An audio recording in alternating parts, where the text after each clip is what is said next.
अस्सलाम वालेकुम students, I am your maths mentor और आज हम स्टार्ट करने जा रहे हैं चैप्टर नंबर 2 की एक्सरसाइज नंबर 2.4 का क्वेश्चन नंबर 3। ठीक है, क्वेश्चन नंबर 3 की स्टेटमेंट है expand the following using the laws of logarithm. अब देखें, हमने इसको ना क्या करना है कि हमने एक्सपेंड करना है इन्हें। ठीक है, अब लास्ट क्वेश्चन में ऐसे था कि आपको एक्सपेंड किया हुआ दिया हुआ था और आपको कहा गया था कि इसको एक सिंगल लॉग में आप लिखें। ठीक है, सिंगल लॉगरिदम में लिखें, तो उसमें आपने उसको कंसाइज किया था। अब यहाँ पर आपको कंसाइज करके दिया हुआ है। ठीक है, आपने इसको एक्सपेंड करना है, खोलना है। जब आप इसको खोलेंगे तो आप वही लाज यूज़ करेंगे जो हमने लास्ट लेक्चर में पढ़े थे। ठीक है, वो 4 लाज आप एक दफ़ा दोबारा से रिवाइज कर लें। पावर ला था हमारे पास, ठीक है, क्वेश्चन ला था, प्रोडक्ट ला था और चेंज ऑफ बेसिस वाला ला था। ठीक है, सो 4 आप अच्छे तरीके से देखें, वही आज हमने यहाँ पर अप्लाई करने हैं। ओके, अच्छा जी।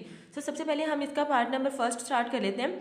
वो है हमारे पास log और 11/5। अब ये देखें, यहाँ पर हमारे पास जब भी डिवीजन में लिखा हुआ होता है ना, log की अगली चीज़ आपके पास डिवीजन में लिखी होती है, वहाँ पे हमारे पास अप्लाई होता है क्वोशंट लॉ। ठीक है, क्वोशंट लॉ में हमने ये पढ़ा था कि अगर हमारे पास यहाँ log हो और यहाँ पर कोई भी आपके पास नीचे बेस हो, यहाँ पर नहीं है तो आप 10 कंसीडर कर रहे हैं। ठीक है, जब नहीं होती उसका मतलब यही होता है कि यहाँ पर 10 है, बट यहाँ पर नहीं लिखा, आपको इसको यहाँ पर लिखने की ज़रूरत भी नहीं है। आपने जस्ट इसे एक्सपेंड करना है और एक्सपेंड करते हुए ये देखना है कि यहाँ डिवीजन हो रही है, दैट्स मीन ये क्वोशंट लाए। और जब आपके पास यूँ एक log लिखा हुआ हो और आगे चीज़ डिवीजन में लिखी हुई हो ना, तो जब आप इस log को एक्सपेंड करते हैं तो आप इस log को ऊपर वाली वैल्यू के साथ भी लिखते हैं, बीच में साइन आता है माइनस का, और फिर log ये नीचे वाली वैल्यू। ठीक है, बिकॉज यहाँ पे डिवीजन हो रही है तो बीच में साइन आपका माइनस का आएगा। अगर यहाँ मल्टीप्लिकेशन हो रही होती तो जब हम उसको अलग अलग सेपरेट करते तो बीच में प्लस का निशान आता और वो था हमारे पास प्रोडक्ट ला। ठीक है, बट ये डिवीजन है, ये क्वोशंट ला है, जब इन्हें सेपरेट करेंगे तो बीच में हमारे पास माइनस आएगा। सो ये बहुत छोटा सा क्वेश्चन है। आपने जस्ट करना ये है कि यहाँ लिखना है log, ये लिखना है आपने 11। ठीक है, बीच में आएगा माइनस और फिर आएगा log 5। बस आपने जस्ट इसको सेपरेट करना है, सेपरेट कर दिया और एक्सपेंड कर दिया। ये आपके पास एक कंसाइज फॉर्म थी, इसको आपने ये एक्सपेंड करके लिख दिया है, बस यही इसका आंसर है। ठीक हो गया। सो नेक्स्ट है हमारे पास इसका पार्ट नंबर 2। पार्ट नंबर 2 में है जी log of square root 8a⁻6 to the base 5। ठीक है, इसे सबसे पहले एक्सपेंड कैसे करेंगे हम कि हम यहाँ लिख देते हैं log और बेस में लिख देते हैं 5। अब ये जो चीज़ है ना, इसको हम कैसे लिख सकते हैं, इसको हम लिख सकते हैं 8a⁻6 और ये जो स्क्वायर रूट होता है ना, इसकी वैल्यू होती है 1/2। तो मैंने ये स्क्वायर रूट ख़त्म करके ना इसकी वैल्यू लिख दी 1/2। अब यहाँ पर हमारे पास अप्लाई हो रहा है पावर रूल। पावर रूल ये था कि हमारे पास log हो, नीचे कोई भी बेस हो, साथ हमारे पास वैल्यू हो और वैल्यू की पावर हो, तो हम जब उसको सिंप्लीफाई करते थे तो हम क्या करते थे, पावर पहले लिख देते थे और बाकी की सारी चीज़ फिर हम आगे लिख देते हैं। ठीक है, ऐसे की ऐसे as it is log 5 8a⁻6, just आपने इसकी पावर पहले लिखनी होती है। ठीक है, अब यहाँ तक तो हम पहुँच गए, लेकिन अभी भी ये फुल सिंप्लीफाइड फॉर्म नहीं है, अभी भी इसको सिंप्लीफाई करना है। वो कैसे करेंगे, अब ये दो आपस में मल्टीप्लाई हो रहे हैं, 8 और a⁻6, ये दो चीज़ें आपस में मल्टीप्लाई हो रही हैं। सो हम यहाँ पर प्रोडक्ट ला लगाएंगे, प्रोडक्ट ला लगा कर हम ये जो log है और नीचे बेस 5 है ना, ये हम 8 के साथ भी लिखेंगे और ये a⁻6 के साथ भी लिखेंगे। अब ये आपस में मल्टीप्लाई हो रहे हैं तो बीच में साइन किसका आएगा, प्लस का। ठीक है, यहाँ हम लिख देंगे जी log बेस 5 8, बीच में आएगा साइन प्लस का, फिर आएगा log यही बेस 5 और साथ आ जाएगा a⁻6। ये हमने ऐसे के ऐसे लिख दिया। ठीक है, अब ये हमने इस चीज़ को भी ओपन कर लिया कि प्रोडक्ट ला लग रहा था, हमने इन दोनों को सेपरेट कर दिया, बीच में प्लस का साइन आ गया। ठीक हो गया। अब हम क्या करेंगे, अब हमने ये करना है कि इसको और सिंप्लीफाई करेंगे, और सिंप्लीफाई करते वक्त हमने ये जो 8 है ना, इसके फैक्टर्स निकाल लें आप। 8 के फैक्टर्स निकालेंगे तो 2 4 ज़ा 8, 2 2 ज़ा 4, 2 1 ज़ा 2, दैट्स मीन 2 कितने टाइम्स आ गया, 3 टाइम्स। तो मैं इस 8 की जगह लिख सकती हूँ कि 2 की पावर 3। क्लियर, और ये तो बस वैसे के वैसे अभी लिख देती हूँ मैं आपको, नेक्स्ट स्टेप में फिर इसको सिंप्लीफाई करते हैं। ठीक हो गया। अच्छा, अब ये देखें कि यहाँ पर हमारे पास फिर क्या लग रहा है जी, पावर रूल लग रहा है, पावर लॉ लग रहा है। ठीक है, यहाँ पर क्या होगा, ये हमारे पास पावर है, इसकी पावर आ जाएगी पहले, तो जब आप इसकी पावर लिखेंगे पहले तो पावर हम 3 को पहले लिख देंगे, आगे log ऑफ 2 बेस 5। ठीक है, ये हमने लिख दिया। इसी तरीके से इसको सिंप्लीफाई करना है। इसकी पावर क्या है, 6 है, 6 पावर पहले आ जाएगी, बाकी सारी चीज़ आपने एज इट इज़ लिख देनी होती है, log of a to the base 5, ये चीज़ हमने ऐसे लिख दी। अब क्या करेंगे, ये 1/2 मल्टीप्लाई हो रहा है इन दोनों के साथ, सो आपने 1/2 को इस वैल्यू के साथ भी मल्टीप्लाई करवाना है और इस वैल्यू के साथ भी, तो ये हो जाएगा, ये 3 इधर आ जाएगा, so this one is 3/2 log of 2 to the base 5। अब ये 1/2 इधर भी जाएगा, 1/2 इधर जाएगा तो क्या हो जाएगा, 6 के नीचे 2 आ जाएगा, बिकॉज 6 1 6, नीचे आ जाएगा 2 और ये आ जाएगा log of a to the base 5। ठीक है, अब हम देख लेते हैं, अगर मेरे पास कटिंग हो रही है तो हम कटिंग कर देंगे। ये अब 2 और 3 की कटिंग तो आपस में होगी नहीं, अलबत्ता इनकी हो जाएगी, 2 1 2, 2 3 6, सो यहाँ आ जाएगा जी 3/2 log of 2 to the base 5 plus 3 log of a to the base 5। ठीक है, ये हमारे पास इसका आंसर आ चुका है। ठीक है, आप इसको अच्छे से देख लें, जहाँ जहाँ हमें ज़रूरत पड़ी हमने क्या यूज़ किया, हमने यहाँ पर पावर जो लॉ था वो अप्लाई किया, फिर हमने प्रोडक्ट लॉ अप्लाई किया, फिर हमने अगेन पावर लॉ अप्लाई किया, और फिर हमने ये 1/2 को इसके साथ और इसके साथ दोनों के साथ मल्टीप्लाई करवाया, कटिंग करवाई और इसको सिंप्लीफाई किया। ठीक है, अब आप ये देख सकते हैं कि हमारे पास जो क्वेश्चन था वो इतनी एक्सपेंड फॉर्म में नहीं था, मतलब थोड़ा कंसाइज फॉर्म में था, लेकिन जो हमारा आंसर निकला है वो एक एक्सपेंड फॉर्म में हमने निकाल दिया, दोनों के लोग डिफरेंट कर दिए, प्लस करके अलग अलग कर दिए, सो ये एक ज़्यादा एक्सपेंड फॉर्म है as compare to this one.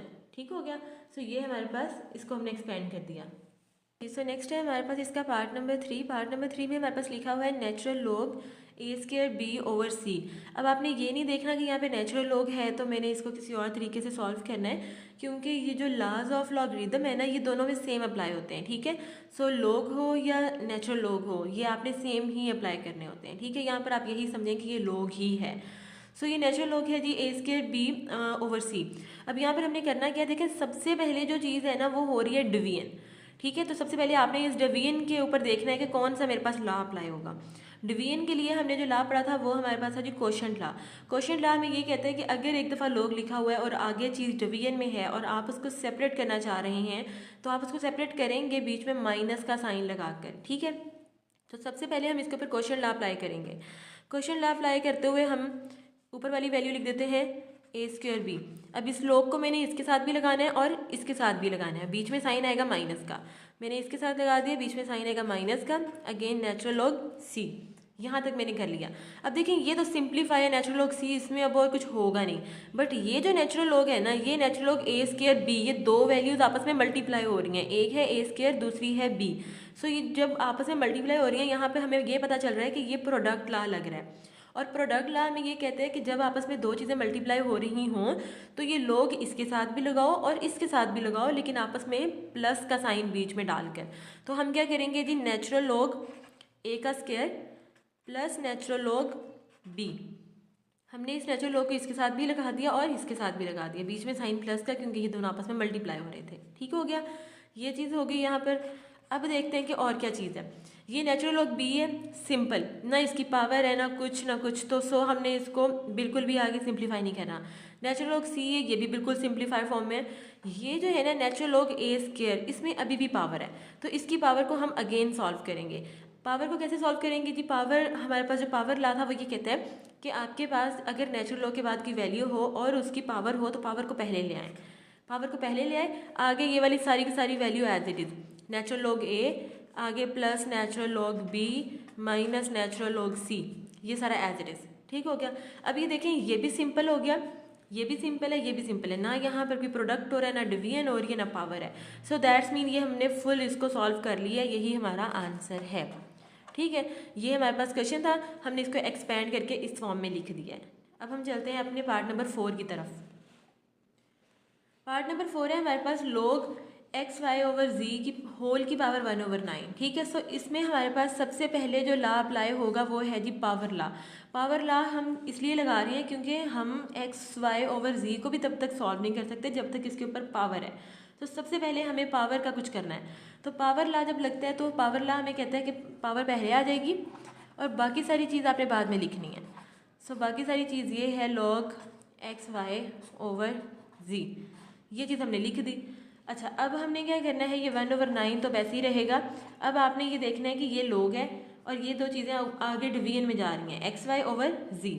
तो आपने इसके ऊपर क्वेश्चन लॉ अप्लाई करना है। क्वेश्चन लॉ लगेगा तो log हमारे पास एक्स वाई के ऊपर भी लग जाएगा और z के ऊपर भी लग जाएगा। बीच में साइन आएगा माइनस का, क्योंकि यहाँ पे डिवीजन हो रही है, ठीक है। तो आपने इस log को सेपरेट करना है इन दोनों के साथ, log ऑफ एक्स वाई। अच्छा जी, ये हम 1/9 जो है ना ब्रैकेट में लिख देते हैं। ये हमने लिख दिया है log x y minus log of z, ठीक है। ये चीज़ हमने इसका log जो है वो दोनों के साथ सेपरेट कर दिया। अब हम देखते हैं कि और क्या होगा इसमें।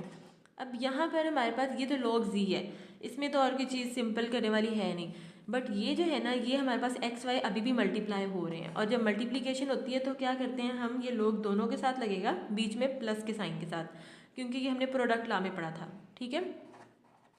log of x plus log of y, ये वाला आप आगे लिख देंगे, माइनस log ऑफ z, ठीक है। सो ये हमने इसको फुल सिंप्लीफाई कर लिया है। log x के साथ भी आ गया, फिर y के साथ आ गया, और अगेन हमारे पास z के बाद भी आ गया, साथ माइनस log z हमने एज इट इज़ लिख दिया है, ठीक है। सो अब इसके अलावा हम इसको कैसे सिंप्लीफाई और कुछ कर नहीं सकते, क्योंकि ये भी log ऑफ x है, log ऑफ y है, log ऑफ z है, ना इसकी पावर है ना कुछ प्रोडक्ट हो रहा है, नथिंग। सो यही हमारी सिंप्लीफाइड फॉर्म है और हमारा यही required answer. Clear. So next है हमारे पास इसका पार्ट नंबर 5। पार्ट नंबर 5 में लिखा हुआ है natural log cube root of 16x का क्यूब। अच्छा, अब ये देखें यहाँ पे दोबारा नेचुरल लॉग आ गया। सो आपने इससे वो बिल्कुल परेशान नहीं होना, क्योंकि यहाँ पर जो लॉज ऑफ लॉगरिथम अप्लाई होते हैं वो लॉग और नेचुरल लॉग पे सेम होते हैं, ठीक है। सो आप इसको लॉग ही समझें। अच्छा जी, अब यहाँ पे सबसे पहली बात ये है कि मैं इसको सिंप्लीफाई करके ना इसके क्यूब रूट की वैल्यू लिख देती हूँ। यहाँ पे नेचुरल लॉग, अब ये क्यूब रूट की वैल्यू होती है 1/3, ठीक है। सो 16x का क्यूब आ जाएगा और इस पूरे की वैल्यू आ जाएगी 1/3। अब हमने क्या करना है, ये जो पावर है ना, अब इसके ऊपर सबसे पहले हमारे पास अप्लाई होगा पावर लॉ, क्योंकि जब तक ये पावर सॉल्व नहीं होगी ना हम अंदर वाली वैल्यू को कुछ भी नहीं कह सकते। तो सबसे पहले आपने इसकी पावर को डील करना है। पावर को डील करेंगे तो सबसे पहले हम इसके ऊपर पावर लॉ लगाएंगे। पावर लॉ लगाएंगे तो सबसे पहले पावर आ जाएगी, बाकी की वैल्यू एज इट इज़, जैसे कि 16x का क्यूब जो है वो साथ हम ऐसे कैसे लिख देंगे। अब आते हैं हम इसके अंदर। अब यहाँ हमारे पास दो वैल्यूज़ हैं, एक है 16 और एक है x का क्यूब, और ये आपस में दोनों क्या हो रही हैं, मल्टीप्लाई हो रही हैं। तो आपने क्या करना है 1/3। अब आपने इन दोनों को अलग अलग करना है। नेचुरल लॉग इसके ऊपर भी लगेगा और इसके ऊपर भी लगेगा, ये दोनों आपस में मल्टीप्लाई हो रही हैं। सो बीच में साइन क्या आएगा, प्लस का। Natural log 16 plus natural log x का क्यूब, ये हमने इसके ऊपर प्रोडक्ट लॉ लगा दिया है, क्योंकि ये दोनों आपस में मल्टीप्लाई हो रहे थे, तो हमने प्रोडक्ट लॉ लगा के इन दोनों को सेपरेट कर दिया। अच्छा जी, नेक्स्ट हमने क्या करना है, हम ये 1/3 ऐसे लिखेंगे। यहाँ पर हम ये देख लेते हैं कि हम नेचुरल लॉग 16 की जगह क्या लिख सकते हैं। 16 के ना आप फैक्टर्स निकाल लीजिएगा।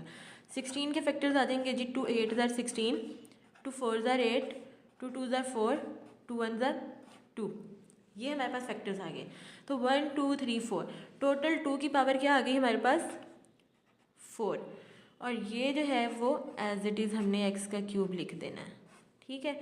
अब हम इसको कर देते हैं, इसके ऊपर क्या अप्लाई होगा, अब हमारे पास ये आ जाएगा 1/3। अब इसकी अगेन पावर है, तो इसके ऊपर हम पावर लॉ अप्लाई करेंगे। पावर लॉ अप्लाई करेंगे तो हमारे पास इसकी पावर आ जाएगी पहले, सो ये आ जाएगी जी 4, और natural log 2 as it is. इसके ऊपर भी अगेन हमारे पास पावर लॉ ही लगेगा। पावर लॉ लगेगा तो इसकी पावर आ जाएगी पहले, नेचुरल लॉग x के क्यूब है ना, तो ये जो 3 पावर है ये आ जाएगी पहले, और साथ आ जाएगा नेचुरल लॉग x, ठीक है। अब आपने क्या करना है, ये 1/3 को ये दोनों के साथ मल्टीप्लाई हो रहा है, तो इसके साथ भी कर दें और इसके साथ भी कर दें। सो ये जब होगा 1/3 इसके साथ तो 4/3 हो जाएगा, बिकॉज 4 1 ज़ा 4, ऊपर 4 आ जाएगा, नीचे ये वाला 3 आ जाएगा, और साथ हमारे पास नेचुरल लॉग 2 आ जाएगा। अब हम इसको सिंप्लीफाई करेंगे तो प्लस का साइन आएगा, ये वाला 3 आएगा, इसके नीचे ये वाला 3 आ जाएगा, और ये आ जाएगा जी नेचुरल लॉग x, ठीक है। ये हमारे पास अब आ जाएगा 4/3 नेचुरल लॉग 2, और ये 3 3 से कट हो जाएगा, 3 1 ज़ा 3, ठीक है, और 3 1 ज़ा 3, ये 3 कैंसिल हो गया, यहाँ पे 1 बचता है, 1 लिखने की ज़रूरत नहीं है। यहाँ पर हमारे पास आ जाएगा जी नेचुरल लॉग x। ये हमने इसको फुल सिंप्लीफाई कर लिया है। अब हमारे पास इसके ऊपर कोई और लॉ अप्लाई नहीं हो सकता, लिहाजा यही हमारा आंसर है। ओके, नेक्स्ट है हमारे पास इसका लास्ट पार्ट है, पार्ट नंबर 6। पार्ट नंबर 6 में हमारे पास लिखा हुआ है log ऑफ 1 - a/b की पावर 5 to the base 2, ठीक है। अच्छा, अब सबसे पहले इसके ऊपर हम क्या करेंगे, मैंने आपको अभी लास्ट क्वेश्चन में भी बताया कि सबसे पहले हम जो पावर होती है ना उसके साथ डील करते हैं, क्योंकि जब भी किसी चीज़ की होल की पावर होती है तो जब तक हम उसकी पावर को सॉल्व नहीं करते ना, हम ब्रैकेट के अंदर वाली वैल्यू को कभी भी सॉल्व नहीं कर सकते। ठीक है, तो सबसे पहले आपने इसकी पावर के साथ डील करना है। अब जो पावर है वो जाहिर सी बात है हमारे पास पावर ला ही लगता है, तो पावर ला हमें कहता है कि पावर पहले लिख दो, बाकी सारी वैल्यू एज इट इज़ बाद में लिख देनी है। ठीक है, तो हम पहले पावर लिख देते हैं, उसके बाद ये सारी की सारी वैल्यू, ये 1 माइनस ए ओवर बी। ठीक है, ये हमने कर लिया। नेक्स्ट हमारे पास ये देखें 1 माइनस ए ओवर बी, ये दोनों डिवीजन में आ गए, डिवीजन है that's mean quotient law apply होगा, क्वेश्चन ला अप्लाई होगा तो ये लोग जो है वो इसके साथ भी लगेगा, इसके साथ भी लगेगा, लेकिन बीच में साइन क्या आएगा, माइनस का, क्योंकि ये हमारे पास आपस में डिवीजन हो रही है, क्वेश्चन ला है। ठीक है, तो हम लिख देते हैं जी log बेस 2 और ये आ जाएगा 1 माइनस ए, और बीच में साइन क्या आएगा, माइनस का। फिर हमने लिख देना है log की बेस जो है वो 2 है, और अब हमने लिख देनी है ये वाली वैल्यू b। ठीक है, मतलब log हमने इसके साथ भी अप्लाई कर दिया और इसके साथ भी, बीच में साइन माइनस का, क्योंकि ये आपस में डिवीजन हो रही थी। ठीक है, जब डिवीजन होती है बीच में साइन माइनस का आता है। अच्छा जी, अब हमारे पास ये इसके अलावा और कुछ सिंप्लीफाई हो नहीं सकता, क्योंकि इसकी पावर भी नहीं है, यहाँ पर कुछ मल्टीप्लाई भी नहीं हो रहा है। सिंपल हमारे पास सिंपल दो वैल्यूज़ आ गई हैं, log of 1 minus a to the base 2 and log of b to the base 2। ठीक है, और 5 बाहर मल्टीप्लाई हो रहा है, दैट्स मीन ये दोनों के साथ ही मल्टीप्लाई हो रहा है। ठीक है, सो यही हमारा आंसर है। क्लियर? सो नेक्स्ट है हमारे पास क्वेश्चन नंबर 4। क्वेश्चन नंबर 4 की स्टेटमेंट है कि find the value of x in the following equations. आपके पास इक्वेशंस गिवन है और इसमें आपने x की वैल्यू फाइंड करनी है। ठीक है, तो सबसे पहले हम इसको सिंप्लीफाई किया करेंगे लाज ऑफ लॉगरिदम लगाकर, वहाँ से हम जो है वो x का आंसर निकालेंगे। तो सबसे पहला पार्ट है इसका log of 2 plus log of x is equals to 1। अब सबसे पहले ये देखें कि यहाँ पर 2 दफ़ा log लिखा हुआ है, तो सबसे पहले तो हम इसको एक सिंगल log में कन्वर्ट करेंगे। वो कैसे करेंगे, अब जब 2 log हों और आपस में बीच में प्लस का साइन हो, दैट्स मीन कि अगर हम इसको एक log में कन्वर्ट करेंगे तो ये दो वैल्यूज़ आपस में क्या होंगी, मल्टीप्लाई होंगी, क्योंकि यहाँ पे बीच में प्लस का साइन है। ठीक है, तो हम जब इसको सिंप्लीफाई करेंगे हम लिख देंगे ये log, एक दफ़ा हमने लिख दिया log। अब ये दो वैल्यूज़ आपस में क्या हो रही हैं, प्लस हो रही हैं, यहाँ पर 2 लोग आपस में प्लस हो रहे हैं, तो हम इनको मल्टीप्लाई कर देंगे। सो 2 को मल्टीप्लाई हमने कर देना है जी x के साथ, और इज इक्वल्स टू हमने लिख देना है 1। तो ये क्या हो जाएगा, यहाँ पर log, ये चीज़ बन जाएगी आपके पास 2x इज इक्वल्स टू 1। ठीक है, अच्छा अभी देखें यहाँ पर हमारे पास नीचे बेस में कुछ नहीं है, जस्ट लिखा हुआ है log of 2x is equals to 1। और जब बेस में कुछ नहीं होता उसका मतलब होता है कि बेस में क्या है, हमारे पास 10 है, तो मैंने यहाँ पे लिख दिया 10। अब ये हमारे पास लॉगरिदम फॉर्म है। अगर मैं इसको एक्सपोनेंशियल फॉर्म में लेके जाती हूँ तो हम इसको कैसे लिखेंगे, ये हमने इस चैप्टर के स्टार्ट में पढ़ा था कि लॉगरिदम फॉर्म को एक्सपोनेंशियल फॉर्म में कैसे लेके जाते हैं। तो कैसे लेके जाते हैं, आप एक तो वो वीडियो देखें अच्छे से, ठीक है, आपको वो चीज़ें रिकॉल हो जाएंगी। उसमें होता ये कि ये जो बेस में वैल्यू लिखी हुई होती है ना, इसको आप लिख देते हैं यहाँ पर। ठीक है, पहले आपने ये लिख देनी है। अब कुछ इसकी पावर में आएगा और इज इक्वल्स टू की दूसरी साइड पे भी आपने कुछ लिखना होता है, ये होती है एक्सपोनेंशियल फॉर्म। ये आपने जो बेस में थी वो यहाँ लिख दी। अब जो 2x है और 1 है ना, इन दोनों की जगह चेंज करनी है। तो ये जो 1 है जब इधर आएगा तो ये इसकी पावर में आ जाएगा, और 2x जब उधर जाएगा तो इक्वल की दूसरी साइड पे लिखा जाएगा, सिंपल। ठीक है, अच्छा जी, अब ये जो इक्वल का साइन है ना, ये आपने नहीं लगाना, बिकॉज हम ये इक्वेशन है ऑलरेडी। ठीक है, बीच में इक्वल का साइन चल रहा है, तो 2 दफ़ा इक्वल के साइन नहीं आते। अच्छा, अब हमने क्या करना है कि यहाँ पर हमने इस लॉगरिदम फॉर्म को हमने एक्सपोनेंशियल फॉर्म में कर लिया। ये मैं दोबारा से रिपीट कर रही हूँ कि जो चीज़ बेस में होती है आप उसको लिख देते हैं पहले सिंपल। ठीक है, उसको बेस में नहीं लिखना, फिर उसको ऐसे लिखना है, सिंपल लिखना है। अच्छा, फिर 2x और 1 की जगह चेंज करनी है। जब 1 इस साइड पे आएगा तो जाहिर सी बात है इसकी एक्सपोनेंट में ही जाएगा ना, इसकी पावर में ही जाएगा। और जब 2x इक्वल की दूसरी साइड पे जाएगा तो वो जहाँ पहले 1 पड़ा हुआ था वहाँ जाके 2x को आपने रख देना है। ये इसको एक्सपोनेंशियल फॉर्म में कन्वर्ट कर लिया। अब हम इसको सॉल्व करते हैं। 10 की पावर 1 इज इक्वल्स टू 10 ही होता है। ठीक है, 10 की पावर 1 लेंगे तो 10 ही होगा, इज इक्वल्स टू 2x। अब यहाँ से आपने निकालना है x का आंसर। 2 इसके साथ क्या हो रहा है, मल्टीप्लाई हो रहा है x के साथ, यहाँ पर आकर क्या हो जाएगा, डिवाइड हो जाएगा। ठीक है, 2 यहाँ पे मल्टीप्लाई हो रहा था, यहाँ जाके क्या हुआ, डिवाइड हो गया। इसकी कटिंग करते हैं, 2 1 ज़ा 2, 2 5 ज़ा 10, तो यहाँ क्या आ गया, x इज इक्वल्स टू 5 इस x को मैंने यहाँ लिख दिया, ये 5 x इज इक्वल्स टू 5। आप इसको यूँ भी लिख सकते हैं, एक और स्टेप करना चाहते हैं तो 5 इज इक्वल्स टू x लिख दिया, ये 5 is equals to x is equals to 5। ठीक है, सो ये हमने जी x का आंसर निकाल लिया है।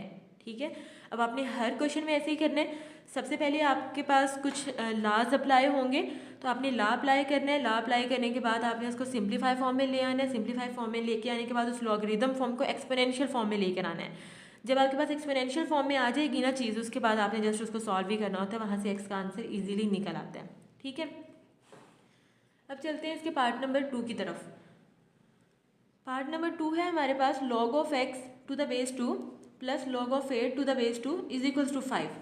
अब ये देखिए यहाँ पर अगेन हमारे पास सबसे पहले तो लॉ यूज़ होगा और लॉ ऑफ प्रोडक्ट यूज़ होगा कि आपके पास जब भी दो लोग होते हैं सेम बेस के साथ और उनके साथ जो चीज़ें होती हैं वो आपस में प्लस हो रहे होते हैं, तो जब आप उसको एक ही लॉग में कन्वर्ट करना चाहते हैं ना, तो वो दोनों आपस में वैल्यूज़ जो होती हैं मल्टीप्लाई हो जाती हैं। ठीक है, सो अगर आप इसको एक लॉग में कन्वर्ट करना चाहते हैं तो आप ये लॉग और इसकी बेस 2 लिखेंगे और ये जो दो वैल्यूज़ हैं आप इनको क्या कर देंगे आपस में मल्टीप्लाई, 8 मल्टीप्लाई बाई एक्स कर दें या एक्स मल्टीप्लाई बाई 8 कर दें, एक ही बात है। इज इक्वल्स टू 5 ऐसे का ऐसे। ठीक है, क्योंकि अगर मैं इसको दोबारा से ओपन करती हूँ ना, एक्सपेंड करती हूँ, तो मेरे पास यही चीज़ दोबारा बन जाती है। ठीक है, लॉग ऑफ 8 बन जाता है, फिर प्लस लॉग ऑफ एक्स। ठीक है, क्योंकि मैं इन दोनों को दोबारा से इस फॉर्म में लेके आ सकती हूँ। ये दोनों मल्टीप्लाई हो रहे हैं, जब मैं इनके साथ लॉग अप्लाई करूँगी अलग अलग तो बीच में साइन प्लस का आएगा क्योंकि ये दोनों आपस में मल्टीप्लाई हो रहे थे। ठीक है, सो ये बन जाएगा लॉग की बेस 2 और ये हमारे पास आ गया 8x। 8 को x के साथ मल्टीप्लाई किया तो आंसर आ गया 8x इज इक्वल्स टू 5 ऐसे का ऐसे। ठीक हो गया, अब ये हमारे पास है लॉगरिदम फॉर्म। अब आपने इसको कन्वर्ट करना है एक्सपोनेंशियल फॉर्म में। एक्सपोनेंशियल फॉर्म में कैसे कन्वर्ट करते थे कि ये जो बेस में चीज़ लिखी है इसको आपने लिख देना है ऐसे। ठीक है, सबसे पहले आपने इसको यहाँ पे लिख देना है। अब 8x और 5 की करनी है जगह चेंज। जब 5 इस जगह पे आएगा, इस साइड पे आएगा, तो वो इसकी पावर में चला जाएगा और 8x को आपने 5 की जगह पे जाके यहाँ रख देना है। ठीक है, अब 2 पहले बेस में था, अब बेस में नहीं रहा, अब आपने उसको सिंपली बस 2 लिखा है। ठीक है, और इस 5 को ला के इसकी पावर में लिख दिया और इस 8 को इधर जाके वैसे ही रख दिया, सिंपल। ठीक है, अब हम इसको यहाँ से x का आंसर निकाल सकते हैं। वो कैसे, यहाँ है 2 की पावर 5। 2 की पावर 5 का मतलब पता है क्या होता है कि 2 को इट सेल्फ 5 टाइम्स मल्टीप्लाई करना है। ठीक है, 1 2 3 4 5 इज इक्वल्स टू 8x। अब ये है जी 2 2 4 4 2 8 8 2 16 16 2 32। आप ये कैलकुलेटर में भी कर सकते हैं, 2 को 5 टाइम मल्टीप्लाई कर लीजिएगा 32 आ जाएगा और ये हमारे पास आ गया जी 8x। ठीक है, यहाँ पर हमने x का आंसर निकालना है और जिस चीज़ का आंसर निकालना होता है उसको हम सेपरेट करते हैं। सेपरेट करने के लिए यहाँ पर 8 मल्टीप्लाई हो रहा है इसके साथ, तो जब दूसरी साइड पे जाएगा तो डिवाइड हो जाएगा 8। ठीक है, तो यहाँ हमारे पास आ गया 8 1 ज़ा 8 8 4 ज़ा 32। सो 4 इज इक्वल्स टू x और हम इसको इस तरह से भी लिख सकते हैं x इज इक्वल्स टू 4 और ये हमारे पास आ गया जी आंसर इसका। ठीक है, सो यहाँ से हमने इसका x का आंसर निकाल लिया। सो नेक्स्ट है हमारे पास इसका पार्ट नंबर 3। पार्ट नंबर 3 में हमारे पास लिखा हुआ है 81 की power x is equals to 243 की पावर x प्लस 2। ठीक है, तो सबसे पहले हम क्या कर लेते हैं, चले मैं इसको एक दफ़ा रीराइट कर देती हूँ। यहाँ पर 81 की पावर हमारे पास है जी x इज इक्वल्स टू 243 की पावर है x प्लस 2। अब देखिए हमारे पास 81 को भी हम सिंप्लीफाई करेंगे, इसके फैक्टर्स निकालेंगे और 243 के भी। तो सबसे पहले हम इसके फैक्टर्स ही निकाल लेते हैं, यहाँ 81 के फैक्टर्स निकालते हैं। 81 हमारे पास जाएगा जी 3 पे हम कर लेते हैं इसको, 3 2 ज़ार 6 होता है, यहाँ 2 कैरी दे देंगे और 3 7 ज़ार 21। ठीक है, 21 था तो 3 7 ज़ार 21। अगेन हमने करना है 3 9 ज़ार 27, 3 3 ज़ार 9 एंड 3 1 ज़ार 3। ये हमारे पास फैक्टर निकला है 81 के। अब हमने निकालने हैं 243 के। 243 के फैक्टर्स कैसे निकालेंगे, हम 3 पे करते हैं, 3 8 ज़ार 24 एंड 3 1 ज़ार 3। अगेन हमने क्या करना है, 3 2 ज़ार 6 एंड 3 7 ज़ार 21, फिर 3 9 ज़ार 27, 3 3 ज़ार 9 एंड 3 1 ज़ार 3। सो ये वाले जो आपके फैक्टर्स हैं ये हैं 243 के। ठीक है, अब हम यहाँ पे लिख लेते हैं इसको, मैं इसको इसकी जगह ना रीराइट कर लेती हूँ। 81 की जगह मैं लिखूँगी 3 की पावर 4। ठीक है, 81 की जगह अब हम क्या लिखेंगे, 3 की पावर 4 और यहाँ पर हम लिख देंगे इसकी बाहर पावर है x इज इक्वल्स टू 243 की जगह क्या लिखेंगे, 1 2 3 4 5। 3 की कितनी पावर है 5 और बाहर मैं क्या लिख दूँगी x प्लस 2। ठीक है, सो हमने यहाँ पर 81 की जगह 3 की पावर 4 लिख दी और 243 की जगह हमने 3 की पावर 5 लिख दी, क्योंकि ये जो हमने फैक्टर्स निकाले थे ये हमने यहाँ यूज़ कर लिए हैं। ओके, अब क्या होगा, ये दोनों पावर है आपस में मल्टीप्लाई हो जाएंगी, तो ये आ जाएगा 3 की पावर 4x और यहाँ पर हमारे पास आ जाएगा जी, ये हमने 3 लिख देना है और इसकी इस पावर को बाहर वाली पावर से मल्टीप्लाई करवा देना है। तो ये 5x के साथ मल्टीप्लाई होगा तो आ जाएगा 5x, बीच में आएगा प्लस का साइन एंड 5 2 ज़ार 10। ठीक है, अब ये हमारे पास आ जाएगा 3 की power 4x is equals to 3 की पावर 5x प्लस 10। अब यहाँ पर हम क्या करते हैं, जब दो बेसिस हों और उनकी दो ही पावर्स हो ना इक्वल की दोनों साइड्स पे, तो इक्वल का साइन हमें ये कहता है कि ये बेस इस बेस के इक्वल है और ये वाली पावर इस पावर के इक्वल है। तो ये तो हमें नज़र भी आ रहा है कि ये जो बेस है ये बेस के इक्वल है। जब हम इसको कंपेयर करेंगे तो बेस बेस से कंपेयर होगी, इक्वल है, सो कैंसिल। अब इस चीज़ को भी हमने ये कहा हुआ है कि 4x किसके इक्वल है, इस पावर के। 4x is equals to 5x plus 10। Equal का साइन हमें यही कहता है कि दोनों साइडों पे जो बेस है वो बेस की इक्वल होगी, पावर जो है वो पावर की इक्वल होगी। बेस तो बेस की इक्वल ही थी, अब पावर जो है हमने लिख दी कि ये 4x किसके इक्वल है, 5x प्लस 10 के। यहाँ से हम x का आंसर निकाल लेंगे। सो यहाँ से हम x वाली वैल्यूज़ जो है वो एक साइड पे कर लेंगे और जो सिंपल हमारे पास जो वैल्यू होगी, जैसे ये 10 है, ठीक है, जो भी डिजिट होगा वो हम एक साइड पे कर लेते हैं। अब ये 5x है, ये 4x है, 4x को हम इधर ले जाएंगे और 10 को इधर ले आएंगे। यहाँ 10 प्लस हो रहा है, वहाँ जाके क्या हो जाएगा, यहाँ माइनस हो जाएगा, और ये 4x के साथ यहाँ प्लस का साइन है, वहाँ जाके क्या हो जाएगा, माइनस का हो जाएगा। ठीक है, ये आ जाएगा जी -10 is equals to 5x minus 4x 1x। ठीक है, तो 1 लिखने की जरूरत नहीं है, आप जस्ट x लिख सकते हैं।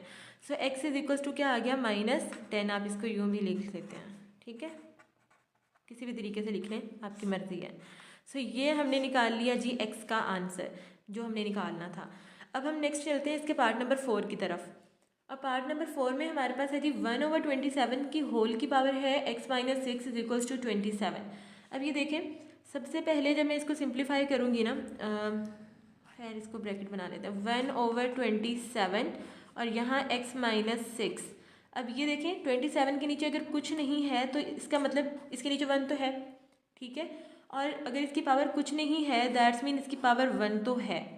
ठीक है, अब हमने करना ये है कि हमने ना इन दो बेसिस को सेम बनाना है। इन दो बेसिस को सेम बनाने के लिए आप इसका भी रेसिप्रोकल कर सकते हैं, इसका भी कर सकते हैं। तो वो जो है वो ज़्यादा सिंपल वैल्यू है, उसका रेसिप्रोकल करके दिखाती हूँ मैं आपको। ये हमारे पास 27/1 है, अगर मैं इसका रेसिप्रोकल करती हूँ ये आ जाता है 1/27। और जैसे ही हम वैल्यूज़ ऊपर नीचे करते हैं, रेसिप्रोकल लेते हैं उसका, तो पावर जो है वो उसका साइन चेंज हो जाता है। अगर पॉजिटिव हो तो नेगेटिव हो जाती है, नेगेटिव हो तो पॉजिटिव हो जाती है। अब यहाँ पर +1 था, सो ये क्या हो जाएगा, -1। ठीक है, अब फिर हमारे पास वही केस बन गया कि इक्वल का साइन है और इस साइड पे दो चीज़ें हैं। इसका मतलब है कि जो बेस है वो बेस के इक्वल होगी और जो पावर है वो इस पावर के इक्वल है। अब बेस तो बेस के इक्वल है, हमें नज़र आ रही है, सो ये दोनों चीज़ें हम कैंसिल कर देते हैं। लेकिन अब ये जो पावर है ना, ये इक्वल का साइन ये कह रहा है कि पावर भी इस पावर के इक्वल है। So that's mean x minus 6 किसके इक्वल है, -1 के। यहाँ से हम x का आंसर निकाल लेंगे। अब x का आंसर निकालने के लिए यहाँ पे 6 हो रहा है माइनस, इक्वल की दूसरी साइड पे जाके हो जाएगा प्लस, तो ये आ जाएगा जी +6।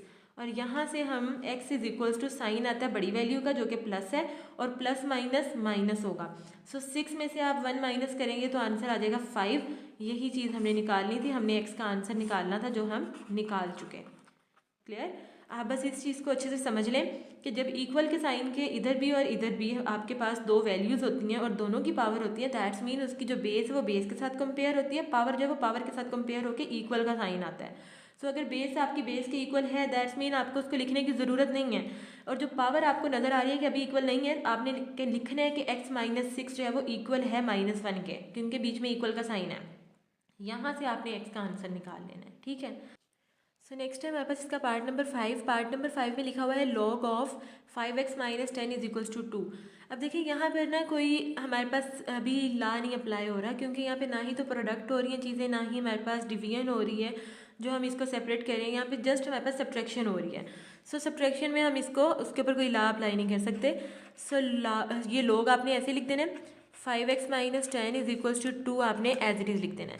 अब देखिए यहाँ पर ना कोई बेस नहीं है, जब कुछ बेस नहीं होती तो दैट्स मीन यहाँ पर 10 होती है, ठीक है बेस। अब यहाँ पर आपने इसको करना है सिंप्लीफाई। अब ये हमारे पास है लॉगरिदम फॉर्म। लॉगरिदम फॉर्म को आप कन्वर्ट करेंगे एक्सपोनेंशियल फॉर्म में। एक्सपोनेंशियल फॉर्म में कैसे कन्वर्ट करते हैं हम? एक्सपोनेंशियल फॉर्म में कन्वर्ट करते हैं कि यहाँ पे जो नीचे बेस लिखी हुई होती है उसको हम यहाँ पे लिख देते हैं बड़ा करके ये 10। अब इस 5x माइनस 10 और 2 की करते थे जगह चेंज। जब 2 इस साइड पे आएगा तो ये चला जाएगा इसकी पावर में, और 5x माइनस 10 जब 2 की जगह पे जाएगा तो हम इसको एज इट इज़ वहाँ पे जाके लिख देंगे 5x माइनस 10, ठीक है। अब यहाँ से आप इजीली x का आंसर निकाल सकते हैं। जब आप 10 का स्क्वायर लेंगे, 10 का स्क्वायर का मतलब है 10 multiply by 10, 10 multiply by 10 that's is equal to 100, और ये हमारे पास आ गया 5x माइनस 10। अब यहाँ पर क्या करना है, आपने x को सेपरेट करना है। x को सेपरेट करने के लिए सबसे पहले इस 10 को इधर लेकर आएंगे, जो माइनस 10 हो रहा है वहाँ जाके क्या हो जाएगा, प्लस हो जाएगा। So 100 plus 10 is equals to 5x। इन दोनों को प्लस करेंगे आप तो आ जाएगा 110, ठीक है। 110 इज इक्वल्स टू 5x। अब इस x को सेपरेट करना था, सो 5 यहाँ मल्टीप्लाई हो रहा है, यहाँ जाके क्या हो जाएगा, डिवाइड हो जाएगा, और ये x एज इट इज़ यहाँ पर, ठीक है। अब इसकी आप कर दें कटिंग, 5 1 ज़ा 5 आ जाएगा, 5 2 ज़ा 10 आ जाएगा, ठीक है। फिर 1 इधर कैरी, फिर 5 2 ज़ा 10। आप इसको वैसे भी कैलकुलेटर पे भी कर सकते हैं, ठीक है। 110 डिवाइड बाई 5 करेंगे तो आंसर 22 ही आएगा। सो यहाँ पर हमारे पास जो x का आंसर आएगा वो आ जाएगा जी 22, ठीक है। हमने x का आंसर ही निकालना था और वो हम निकाल चुके।